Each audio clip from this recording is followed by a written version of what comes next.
Bonjour et bienvenue. Et aujourd'hui, bien, j'ai la joie d'accueillir Virginie Lemaire. Bonjour Virginie, pardon. Bonjour Marie-Élise et bonjour à tout le monde. Et je me présente, je suis Marie-Élise Château, coach professionnelle dans la région des trois pays Suisse, Allemagne, France. Mon bureau est en Suisse et j'accompagne bien, les personnes en transition professionnelle et notamment, plus spécifiquement, les personnes hypersensibles afin qu'elles fassent bien, de leur hypersensibilité une force. Voilà. Et bien maintenant, je laisse la parole à Virginie. Virginie, bien, elle nous vient de Belgique, de Liège. Et Virginie, bien, elle a travaillé 20 ans dans le social, 20 ans dans l'équivalent en France pour le RSA pour la Belgique, donc le revenu minimum, hein, C'est ça. pendant 20 ans. Et bien, maintenant, tu es slow coach et tu vas donc nous en dire plus sur ce qu'est le slow coaching. Alors, comment est-ce que tu en es venu à devenir coach et qu'est-ce que l'appellation slow coach? Et donc, comment est-ce que j'en suis amenée à être coach? Donc, en 2019, malgré le travail que j'adorais, j'ai fait un burn-out pour des raisons institutionnelles et puis des raisons personnelles. J'ai vite senti le besoin de ralentir, de prendre plus de temps pour faire les choses, de prendre plus de temps pour moi. Sauf que je ne savais pas trop comment faire et donc j'ai commencé par faire plein de choses. Au lieu de ralentir, j'ai commencé à faire des expériences, tester des choses, faire des formations, dont une formation en coaching en me disant ça a l'air intéressant, ça me fera au moins du bien à moi pour changer mes schémas, m'aider à changer mes schémas, parce que je suis intimement convaincue que pour bien sortir d'un burn-out, il faut un petit peu se regarder le nombril et voir comment on fonctionne parce qu'on a une part de responsabilité. Oui, faire quelques réajustements, hein, au niveau Voilà, du pour moi, il y a personnel. des réajustements à faire. Mhm. Et pendant 1 an et demi, j'ai continué à courir, en fait, à faire plein de choses et à ne pas m'arrêter, à ne pas ralentir, à ne pas prendre du temps pour moi, jusqu'au jour où j'ai fait une rechute. Où là, je me suis vraiment sentie épuisée et même là, je tenais encore bon et je me disais non, non, il ne faut pas te laisser aller, il faut encore continuer. Jusqu'au jour où mon médecin m'a dit, maintenant, ça suffit, vous arrêtez tout, vous ne vous projetez plus dans l'avenir, vous vous reposez vraiment. Alors, ça tombait bien, ça tombait avec les mois de juillet, août. Donc, j'ai pu prendre ce prétexte pour m'arrêter vraiment, rester avec les enfants, prendre des vacances et vraiment arrêter de me projeter. Et ça m'a fait un bien fou. Et c'est suite à cette période vraiment d'arrêt presque complet de faire plein de choses que le slow coaching est né quelque part dans ma tête où je me suis dit, ah, en fait, c'est ça qu'il faut faire, c'est s'arrêter et s'autoriser à s'arrêter quand c'est nécessaire. D'accord. Donc, D'où l'appellation slow coaching que tu as voilà, trouvée en fait. ouais, que j'ai trouvé. Je sais que de temps en temps, je croise d'autres slow coach, mais on ne s'est jamais rencontrés avant. On a chacun élaboré ce concept et en général, il y a vraiment des liens. Mhm. Vraiment d'inviter à ralentir, à se reconnecter à soi, à s'autoriser des pauses. Mhm. Donc, c'est vraiment ça l'idée du slow coaching. Et pour arriver à faire tout ça, il faut se reconnecter à soi, il faut mieux se connaître, parce que moi, je pense aussi qu'on ne s'arrête pas parce qu'on ne se connaît pas assez bien ou qu'on ne s'aime pas assez. Il Mhm. y a beaucoup de...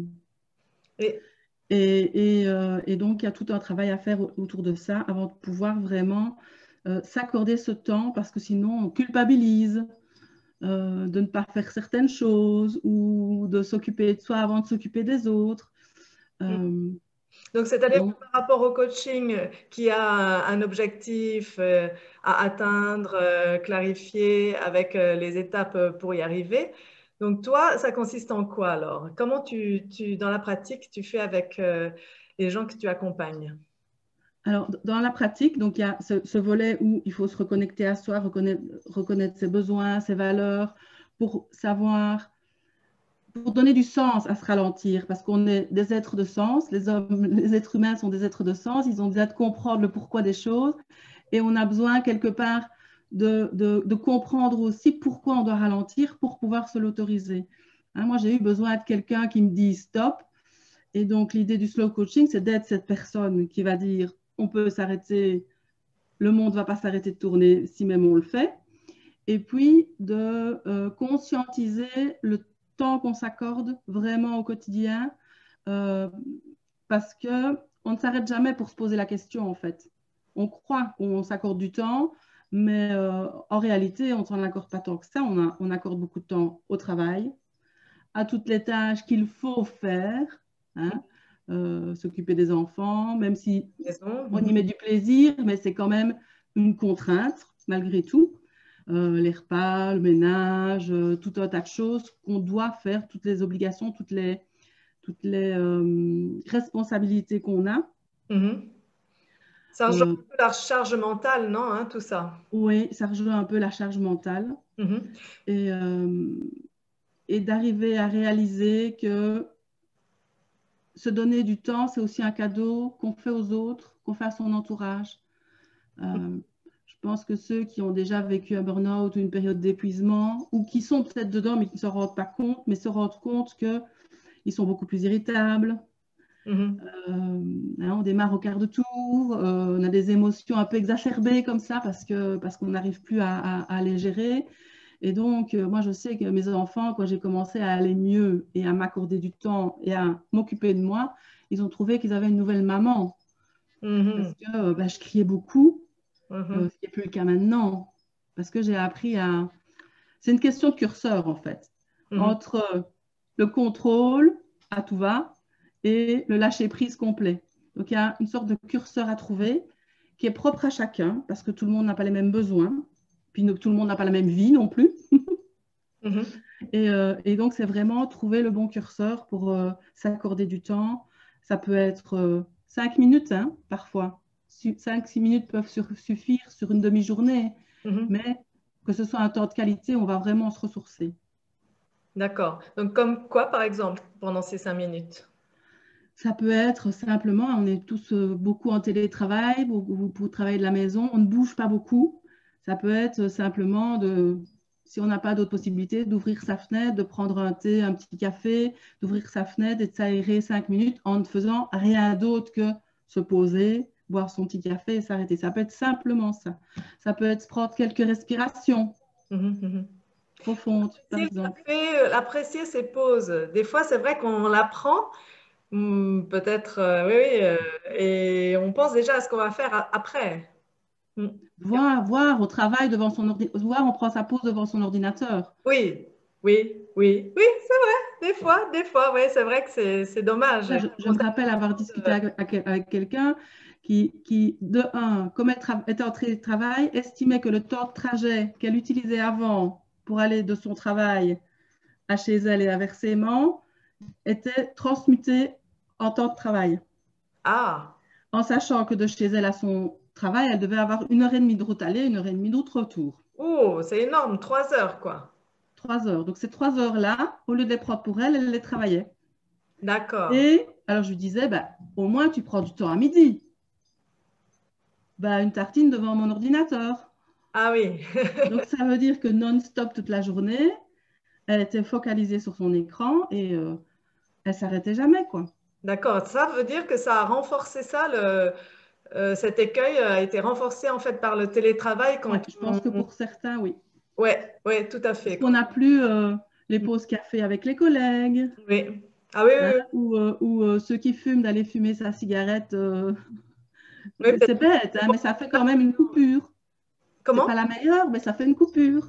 Oui, non, ça c'est sûr. Ça, j'ai toujours vu l'avantage des fumeurs. C'est eux qui allaient dehors, en fait. Mais tu sais, c'est parce que la croyance veut que si on fait ça, on ne travaille pas, on ne fait rien. C'est vrai. Mais cette pause, j'aime bien raconter cette anecdote. J'avais un collègue qui, tous les jours, il ne fumait pas, mais il sortait, mettait sa veste, il sortait avec sa pomme. Il faisait sa pause pomme. Mais pendant 5 minutes, 10 minutes, je ne sais pas, moi, le temps de manger sa pomme, il se déconnectait du travail complètement. Et c'est après coup que j'ai compris. Mais je suis certaine que ça lui faisait un bien fou de se déconnecter de son ordinateur, de son travail, parce que c'était un agent administratif, donc il travaillait tout le temps sur l'ordinateur. Ben, ça lui faisait un bien fou. J'ai jamais pu lui poser la question, mais moi, Oui, je trouve. Et en fait, il avait tout compris. Donc, mhm. rien ne nous empêche de faire la même chose. Mhm. Oui, tout à fait. On n'a pas besoin du prétexte de la cigarette dans ce cas-ci. Ça Oui, peut être oui, c'est autre un bon chose. exemple. Ça me fait penser à les gens en dessous de moi dans le laboratoire. Ils étaient trois ou quatre, mais trois. Donc, ils sortaient en fait, deux fumaient et une, elle fumait pas, mais elle allait avec eux à chaque fois. Et moi, je trouvais ça tout à fait normal qu'elle sorte. Et il y avait Mhm. des personnes comme quoi c'était pas du tout dans la mentalité et qui me faisaient à moi, la manager, le reproche. Mais tu te rends compte, elle sort, elle a même pas besoin de fumer. C'est aberrant, quoi. J'ai même pas su quoi répondre, franchement. Pour moi, c'était normal qu'elles prennent des pauses. Et si les fumeurs pouvaient prendre des pauses, quoi. Ben oui, et d'autant que physiologiquement, ça s'explique aussi parce que le cerveau n'est capable d'une concentration continue, je pense que c'est pendant 90 minutes. D'accord. Donc, 1 heure et demie, oui, c'est déjà, oui. Mm. c'est déjà pas mal. Et donc, de prendre 5-10 minutes de pause toutes les heures et demie, Oui, oui, oui. parce que c'est une moyenne, évidemment, ben, ça ne peut être que bénéfique après Donc pour la là, concentration, pour oui. le stress, ça compte plein de choses, en fait. Oui, donc là, on est sur, en fait, c'est un moyen de s'imposer les pauses, presque un peu, parce Voilà, qu'on a c'est tendance à ça. pas le Il faire. Oui, faut les je comprends bien. planifier.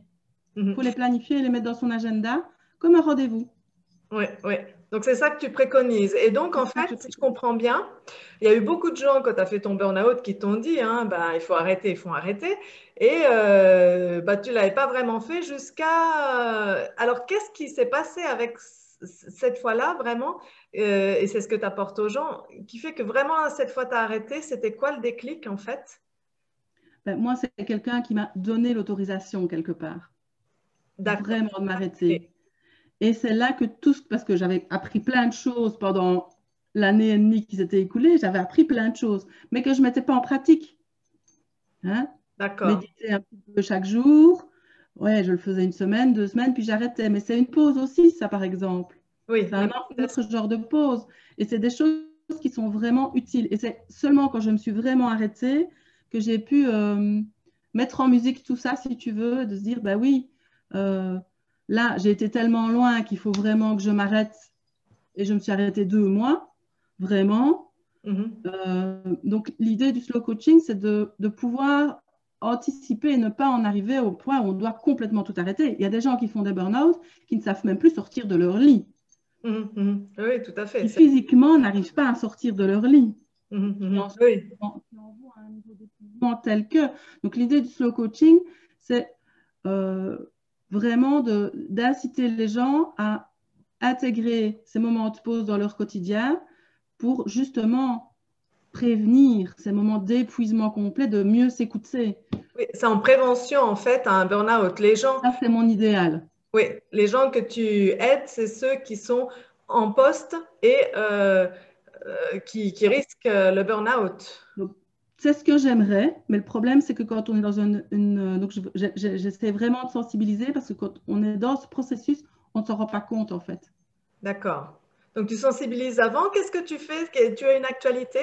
Est-ce que tu peux nous partager une actualité? D'ailleurs, je sais que tu animes des groupes avec beaucoup de créativité. Ça, c'est un de tes points forts, n'est-ce pas? Oui, oui, tout à fait.